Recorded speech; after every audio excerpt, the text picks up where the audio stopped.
وينزل عليكم من السماء ماء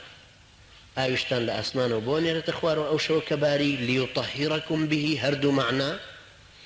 پاکتان کاتەوە لەوەی کە جەنابەتتان هەیە ئەوەش حکمەتێکە بۆیە فقهێک کە سەحابیەکان فێربوون کە کۆمەڵی مسلمان یەکەم جار فێربوون حرەکەتیان کردو و فێری فقه بوون بەڵام زمانی ئێستای ئێمە خەڵک ڕوا بە فەقێتی دەرسە خوێنێ چاوەڕێکە حرەکەت بکا بۆی تەطبیقی فقهەکەی تیا بکە فەرقەکەش زۆرە لە نێوانی ئەوەی ئینسان حرەکەت دەکا